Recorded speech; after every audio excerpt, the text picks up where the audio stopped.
ஒவ்வொரு குழந்தைக்கும் அந்த குழந்தையோட தந்தை தான் முதல் ஹீரோ. அந்த குழந்தையோட தாய் தான் முதல் ஹீரோயின்.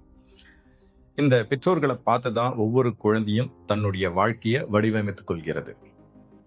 ஒரு தந்தை தன்னுடைய 3 குழந்தைகளோட மலையேற்ற பயிற்சியில ஈடுபட்டிருக்கிறார். மலையின் உச்சிக்கு மீது சென்ற பிறகு சிறிது ஓய்வெடுத்து விட்டு கீழே இறங்க ஆரம்பிக்கிறாங்க. அப்படி இறங்கி கொண்டிருக்கும் போது ஒரு இடத்துல அந்த பாதை ரொம்ப செங்குத்தா இருக்கு.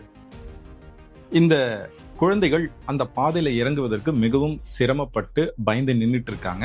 ஆனா அந்த குழந்தைங்களோட தந்தை மெதுவாக கால் வைத்து மிக கவனமாக பாதி தூரம் கடந்து விடுகிறார்.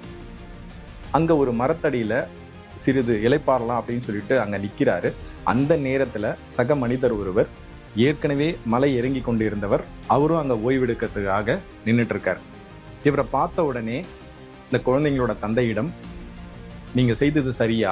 உங்க குழந்தைகள் பாருங்க மேல எவ்வளவு சிரமப்பட்டுட்டு இருக்காங்க, நீங்க அவங்கள பாதியிலே விட்டுட்டு வரீங்களே, இது என்ன நியாயம் அப்படின்னு சொல்லிட்டு சற்று கோபமாக கேட்கிறார். இதை கேட்ட அந்த தந்தை சிறிது புன்முறுவலோட, இறக்கி விடுவது மிகவும் எளிதான செயல்தான், ஆனா என்னை பார்த்து இறங்க கற்றுக்கொள்வது என்பது அவர்களுடைய வாழ்க்கைக்கு மிகவும் உபயோகமா இருக்கும் அப்படின்னு சொல்லிட்டு அப்படியே திரும்பி பார்க்கிறாரு. அந்த குழந்தைகள் பரவசத்தோட மேலிருந்து மிக கவனமாக இறங்க ஆரம்பிக்கிறாங்க. ஆம் நண்பர்களே, குழந்தைகளுக்கு நாம ஒரு வாழ்வியல் உதாரணமா நாம தான் முதல்ல இருக்கணும். இதற்கு மிகச்சிறந்த எல்லாருக்கும் தெரிந்த ஒரு வாசகம், மீன் வாங்கி கொடுப்பதை விட மீன் பிடிக்க கற்றுக் கொடுப்பதே சிறந்தது என்பது. இதெல்லாம் நமக்கு தெரிஞ்ச விஷயம்தான். ஒவ்வொரு குழந்தையும் வீரத்தையும் தன்னம்பிக்கையும் தன்னுடைய தந்தையிடம் கற்றுக்கொள்கிறது. அன்பையும் பாசத்தையும் ஒழுக்கத்தையும் தாயிடம் கற்றுக்கொள்கிறது.